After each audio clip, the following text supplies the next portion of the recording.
السلام عليكم الأخوات الكريمات، كنتمنى تكونوا بخير وعلى خير.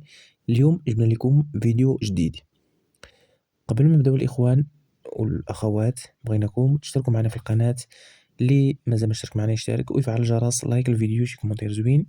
هادشي اللي كيخلينا نستمروا في الطريق ونبقاو نجيبوا الجديد. بالنسبة للناس اللي كيقلبوا على الخدمة يخليو لينا نوع العمل والمدينة ديالهم في تعليق، باش ان شاء الله الفيديو الجاي نحاول ما امكن نوفر لكم فرص عمل في المدينة ديالكم. هذه سيدة عايشة بوحدها، بغات اللي تقابلها وتكون بحال امها.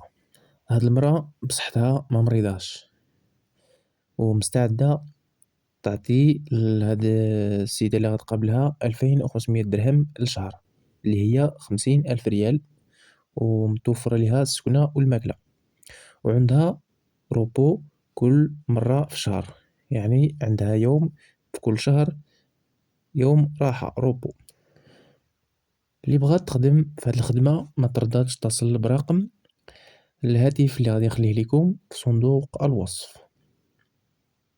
سيدة اللي بغات تخدم تقابل مرة كبيرة طيب ليها وتسيق تكون معاها في الدار. هاد السيدة بصحتها زعما ما مريضة ما والو، تقابل الدار، التياق والماكلة والطياب وداكشي بثمن 2500 درهم، اللي هي 50,000 ريال، وعندها الحق تجلس مرة في الشهر. اللي بغات تخدم في هاد الخدمة ما عليها غير يتصل برقم الهاتف اللي غادي نخليه لكم في صندوق الوصف. إلى هنا استودعكم الله، إلى فرصة قادمة إن شاء الله مع فيديو جديد، فرص عمل مختلفة وفي مدن مختلفة. خليو لينا الآراء ديالكم ونوع العمل اللي كتقلبوا عليه في التعليقات، باش إن شاء الله نوفر لكم هذا النوع من العمل.